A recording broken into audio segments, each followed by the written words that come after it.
बिस्मिल्लाहिर्रहमानिर्रहीम। अस्सलाम वालेकुम। मैं अक्सनाज़ और आप देख रहे हैं मेरा YouTube channel inside news alert. नाज़रीन, आज की वीडियो में हम बात करेंगे सीनियर एंकर पर्सन अरशद शरीफ के हवाले से किस तरीके से उनकी कीनिया में उनका बहुत ही पुरस्रार तरीके से उनको मर्डर किया गया और बाद में फिर उनके कत्ल को मुख्तलिफ रंग देने की कोशिश की गई। जो कीनिया पुलिस है उसने कई बयानात बदले। इस हवाले से बहुत सी मशकूक चीज़ें हैं जो सामने आ रही हैं। बहुत से सवालात हैं इस केस को लेकर कि ये कत्ल जो है वो किस तरीके से हुआ और इसमें सिर्फ़ और सिर्फ टारगेट जो था, एक चीज़ क्लियर हो चुकी है कि वो सिर्फ अरशद शरीफ ही था। और साथ ही साथ बहुत ही मशकूक कुछ किरदार हैं जो सामने आए हैं इस तमाम केस को लेके, मर्डर को लेके। वो ये है कि अरशद शरीफ के साथ जो ड्राइवर था गाड़ी में मौजूद था, लेकिन उसको एक खराश तक भी नहीं आई, या गोली लगना तो दूर की बात है। आज की वीडियो में आगे चल के बात करेंगे कि वो ड्राइवर कौन है और उनको इन्वेस्टिगेट जो है वो क्यों नहीं किया गया, और सारा जो मामला है वो सिर्फ़ और सिर्फ अरशद शरीफ के ऊपर डाल दिया गया कि इन लोगों ने गाड़ी नहीं रोकी थी तो इसलिए फ़ायरिंग की गई। दूसरे नंबर पे हम आज की वीडियो में बात करेंगे कि वक़ार अहमद, जिनके पास अरशद शरीफ कत्ल होने से कुछ देर पहले उनके फार्म हाउस पर गए थे और वहाँ से फिर वो वापस जब निकले हैं तो उसके बाद ये तमाम वाक़या पेश आया है। वक़ार अहमद का क्या करैक्टर है इस पूरे मामले में, इस पे बात करेंगे। साथ ही साथ बात करेंगे कि कत्ल से 4 घंटे पहले जो आखिरी टेलीफोनिकली बात हुई थी किन से हुई थी और अरशद ने क्या उसमें अपने कत्ल के हवाले से, अपनी जान के हवाले से क्या बात की थी। और साथ ही साथ आपको बताएंगे कि दुबई से कीनिया जाने पे उनको कौन कौन लोग थे जिन्होंने मजबूर किया कि उन्हें कीनिया जाना पड़ा।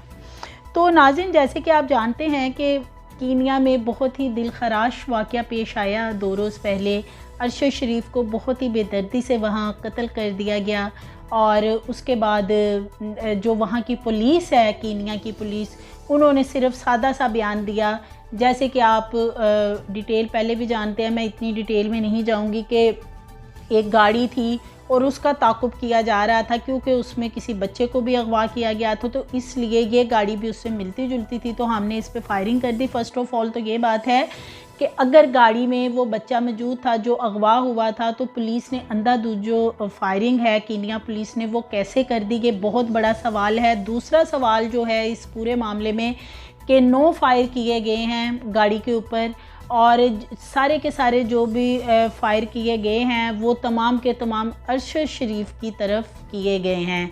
और जो ड्राइविंग सीट थी, हालांकि अगर गाड़ी को रोकना मकसूद था, गाड़ी के जो टायर थे उनको ब्रस्ट किया जा सकता था, गाड़ी को रोकना अगर ज़रूरी था पुलिस के लिए तो ड्राइविंग सीट के ऊपर फायरिंग की जानी थी, ना कि साथ बैठे हुए अरशद शरीफ के ऊपर। तो ये बहुत से सवालात हैं।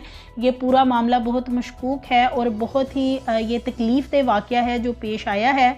खुर्रम अहमद जो ड्राइविंग सीट पे मौजूद था साथ, उसका किरदार भी बहुत मशकूक है इस तमाम मामले में। तहकीकात जो हैं उसको ज़रूर इन तमाम तहकीकात में, इन्वेस्टिगेशन में शामिल किया जाना चाहिए। और अरशद शरीफ के बारे में आपको बताएंगे थोड़ा सा हम कि जिस दिन ये तमाम वाक़या हुआ है उस दिन उनकी तकरीबन 4 घंटे पहले जो बात है, आखिरी उनकी जो बात है टेलीफ़ोन पे, वो उनकी हुई थी सेनेटर हैं अनवर बेग साहब उनके साथ। उन्होंने अपना एक इंटरव्यू भी दिया है इस सिलसिले में। उन्होंने काफ़ी बातें जो हैं वो अपने इंटरव्यू में बताई हैं अनवर बेग साहब ने। तो रऊफ़ क्लासरा हैं हमारे सीनियर एंकर पर्सन, उनसे भी उन्होंने इस सिलसिले में इंटरव्यू में बातचीत की है कि उनकी जब दुबई में भी अरशद शरीफ था तो उनकी बहुत ज़्यादा उनसे बातचीत होती रहती थी और वो ज़्यादातर घर के अंदर ही बंद, या जिस जगह पे थे अपने आप को अंदर ही रखते थे, बाहर नहीं उनका निकलना होता था। बहुत ही तकलीफ़देह स्टोरी है जो सामने आई है अरशद शरीफ के हवाले से, और बताते हुए भी डेफ़िनेटली तकलीफ़ होती है ये चीज़ें। तो किसी भी मुल्क में वो नहीं रह सकते थे, उनके लिए तमाम रास्ते बंद कर दिए गए थे। जैसे वो दुबई गए और दुबई में जो सेनेटर अनवर बेग हैं उनका कहना है कि मैं एक रोज़ उनसे बात कर रहा था तो अरशद शरीफ ने कहा कि मैं आपसे थोड़ी देर बाद बात करता हूँ, और फिर बाद में बताया कि दुबई की पुलिस उनके पास आई है, सिक्योरिटी के लोग आए हैं और उनका कहना है कि आप 6 से 8 घंटे आपके पास हैं, या आप दुबई से निकल जाएं और या फिर आप पाकिस्तान वापस चले जाएं। तो फिर अनवर बेग साहब का कहना है कि मैंने उसे कहा कि इतनी जल्दी में तुम कहाँ जाओगे, क्योंकि उसके पास कोई वीज़ा नहीं था, किसी भी मुल्क का वीज़ा नहीं था। तो उन्होंने अरशद शरीफ ने आगे से कहा कि मैं आपको बाद में बताऊंगा, और फिर तकरीबन 1.5 दिन बात नहीं हुई, ये कहना है अनवर बेग साहब का। और फिर जब बात हुई तो अरशद ने नहीं बताया कि वो कहाँ पे है, या और मैंने भी नहीं पूछा, शायद वो लीक नहीं करना चाहता था, उसे बहुत ज़्यादा खौफ था कि उसकी जान को ख़तरा है और वो अपनी जान बचा रहा था। जान बचाने के लिए वो दुबई और दुबई से कीनिया गए, लेकिन ये अनफॉर्चुनेटली ये तमाम जो वाक़या है फिर कीनिया में जिस तरीके से हुआ वो सब आप जानते हैं। और यूएई से उनको निकाला किसने है ये सब जानते हैं कि जो पाकिस्तानी गवर्नमेंट है उनकी तरफ से ख़त लिखा गया था कि अरशद शरीफ को जो है वो यहाँ पे मतलूब हैं, उन पे काफ़ी ज़्यादा यहाँ पे पर्चे दर्ज हुए थे, बगावत के पर्चे दर्ज हुए थे, तो इसलिए वो मतलूब हैं, तो उन्हें यहाँ पे जो है वो डिपोर्ट किया जाए, इनके हवाले किया जाए। तो ये तमाम मामलात थे कि ज़मीन उन पे जो है वो बहुत तंग हो गई थी, इसलिए उनको फिर यूएई भी छोड़ना पड़ा। और लंदन जो है, लंदन वो नहीं गए, ये एक पहले बात की जा रही थी कि वो लंदन भी गए और वहाँ वीज़ा अप्लाई करने की कोशिश की। एक्चुअली लंदन वो गए ही नहीं, ना उनके पास वीज़ा था, और लंदन में भी जो है उन्होंने कुछ लोगों से जब बात की अरशद शरीफ ने कि वो कोई असाइलम या कुछ यहाँ पे किसी तरीके से चले जाएं, तो वहाँ भी ऑलरेडी पता चल रहा है कि कोई लेटर्स वगैरह गए हुए थे कि वो वहाँ भी ना जा सकें।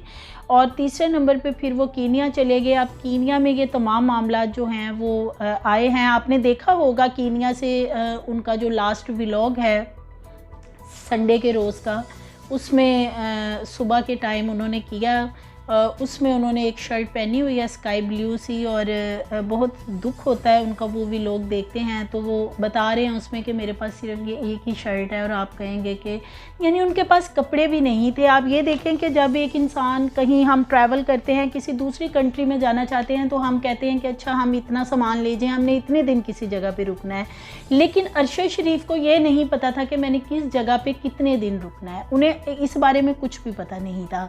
और इसी तरह जो सैनिटर अनवर बेग हैं वो ये भी बताते हैं कि जिस रोज़ ये तमाम वाक़या हुआ है रात 9:39 पे उनकी बात हुई है अरशद शरीफ से, और वो कह रहे हैं कि बात करते करते उन्होंने एकदम कहा कि मैं बंद कर रहा हूँ फ़ोन, मैं फिर बात करूँगा। तो वो कहते मैं बड़ा हैरान हुआ कि एकदम से फ़ोन बंद हो गया, क्योंकि आज तक मेरा 20-25 साल ताल्लुक़ था, अरशद ने कभी भी मेरे साथ ऐसे बात नहीं की थी। लेकिन फिर कोई 1-2 मिनट बाद उसका मैसेज आया कि मैं आपसे 3 घंटे बाद बात करूँगा। तो जो सैनिटर अनवर बेग है उन्होंने कहा कि मैंने आगे से मैसेज किया कि मैं तो तब तक सो जाऊंगा, काफ़ी पाकिस्तान में टाइम हो चुका होगा, तो इंशाल्लाह कल गपशप होगी। तो वो कहते हैं उसके बाद फिर मैंने उसका एक और मैसेज आया कि मैं जहाँ जा रहा हूँ वहाँ पे वाईफाई वगैरह नहीं आ रहा।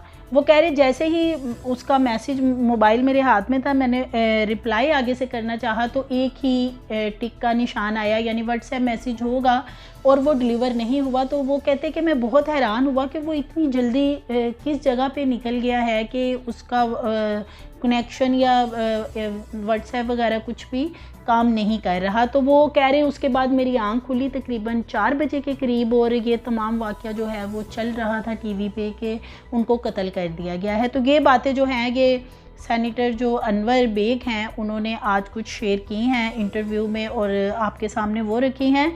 इसी तरह नाज़रीन आपको बताते चले कि कत्ल की जिस तरह धमकियां मिल रही थी अरशद शरीफ को काफ़ी अरसे से, और वो बता भी रहे थे, उनके कत्ल पे बहुत ज़्यादा सवालात जो हैं अब उठाए जा रहे हैं। मौत के जो असबाब हैं असल में वो सामने नहीं आ रहे। कीनिया की पुलिस के मुताबिक नाकाबंदी और नाके की खिलाफ वर्जी करना जो है वो समझ से बालातर चीज़ है।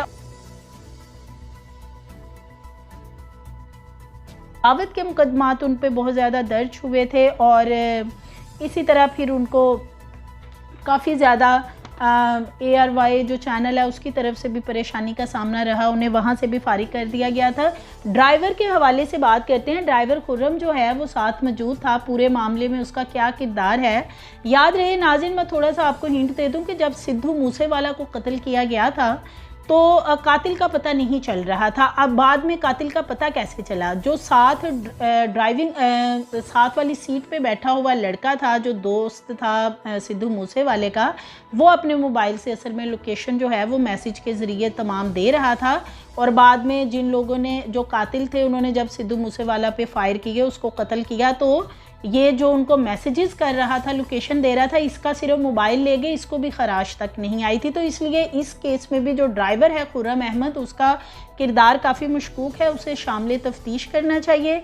और ये जो गाड़ी और अगवा वाले बच्चे के मामलात किए जा रहे हैं, ये भी सिर्फ़ और सिर्फ एक खानापुरी के लिए किया जा रहा है। और बाकी रह गई बात तहकीकात की, तो देखें ये तहकीकात जो हैं ये दोनों ममालिक जो हैं मिलके, और बिलखुसूस अब तो अमेरिका ने भी कह दिया है कि इस सिलसिले में जो है वो तमाम चीज़ें जो हैं वो वाज़ेह होनी चाहिए कि एक सहाफ़ी जो है वो कीनिया में कैसे कत्ल हो गया। तो अब हम बात करते हैं कि जिस जगह पे कत्ल होता है अरशद शरीफ का, वक़ार अहमद जो है उसका जो किरदार है वो भी काफ़ी खुल के अब सामने आया है कि वो आदमी जो है वो, उसके वहाँ पे रिज़ॉर्ट हैं, वो सेम उस जगह पे हट्स हैं, बेसिकली वो वहाँ पे टूरिस्ट आते हैं, वहाँ पे ये मर्डर होता है। अरशद शरीफ की बॉडी जो है उसको वहाँ से निकालने में भी कहा जा रहा है, इतलात हैं कि वक़ार का हाथ है। और जो अरशद शरीफ की तस्वीर भी हैं वो भी कुछ सामने आई हैं, जो वहाँ पे वक़ार अहमद का जो वहाँ पे फार्म हाउस और रिज़ॉर्ट वगैरह हैं वहाँ पे हैं। वक़ार अहमद जो है बेसिकली उसकी एमओ डाउन कंपनी है। यहाँ पर चंद घंटे पहले जो है वो अरशद शरीफ मौजूद था, और वहाँ पे अक्सर जो सिक्योरिटी वाले भी आते थे शूटिंग स्किल्स को बेहतर बनाने के लिए, जो है वो वहाँ पे आते थे। और ये तस्वीर वगैरह भी साथ कुछ लगाई हुई हैं, एक ट्विटर पे किसी ने शेयर किया है कि चंद घंटे पहले वो वहाँ पे मौजूद थे। और वक़ार अहमद जो है वो कीनिया की फ़ौज को सप्लायर है, मिलिट्री का साजो सामान जो है वो सप्लाई करता है। खुर्रम अहमद और वक़ार अहमद जो हैं वो दोनों ही नैरोबी में ही बेस करते हैं, और इन दोनों से तहकीकात होनी बहुत ज़रूरी हैं। और इस तरफ हमारे यहाँ भी दो बड़े अहम किरदार हैं जो बार बार बता रहे हैं कि उन्हें पता था कि अरशद शरीफ की जान को ख़तरा है, जैसे कि इमरान खान PTI के जो चेयरमैन हैं वो कह चुके हैं कि अरशद शरीफ की जान को ख़तरा था, और मैंने उसे कहा था कि चले जाओ। ये उनकी अपनी स्टेटमेंट है, आज भी सामने आई है।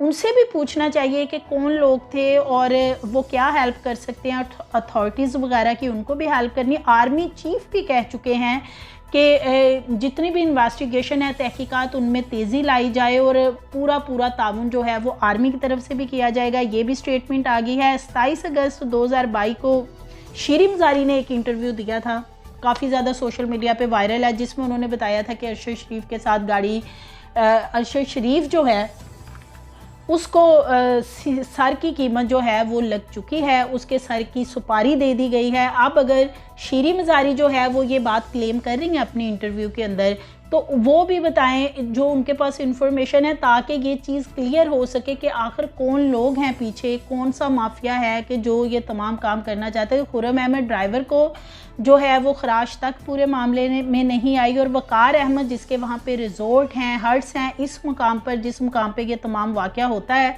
और नाके से 78 किलोमीटर जो है दूर लाश लेकर फिर मिलती है। असल में हुआ ये है, जो ये इतलात भी आ रही हैं कि जब ये फायरिंग वगैरह हो गई, नाके पे ही जब फायरिंग हुई है, तो अरशद शरीफ तो वहीं पे उनकी डेथ हो गई थी, लेकिन ड्राइवर जो है उसने गाड़ी नहीं रोकी, और वो वक़ार के जो हट्स हैं वहाँ तक गाड़ी लेके गया, और फिर 78 किलोमीटर दूर जो है वो लाश वहाँ से मिली है।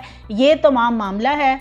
अब ये वक़ार अहमद और खुर्रम अहमद जो हैं, इनकी तहकीकात जो हैं उन पे ज़ोर देना चाहिए हुकूमत पाकिस्तान को। कीनिया से बात करें, और अगर हम इसकी पोस्टमार्टम की बात करते हैं तो अरशद शरीफ का पोस्टमार्टम हमारी हुकूमत को चाहिए था कि कीनिया की हुकूमत से कहते कि आप सिर्फ हमें डेड बॉडी दे दें। पोस्टमार्टम यहाँ पे होता, क्योंकि देखिए जो पोस्टमार्टम वो करके उन्होंने रिपोर्ट कीनिया पुलिस ने बना दिया, वो क्या सही रिपोर्ट बनाएंगे? आप ये सोचें, जो इतना बड़ा काम करके कह रहे हैं कि जी हमने इनकी आइडेंटिटी ठीक नहीं थी तो इसलिए ये तमाम वाक़या किया है।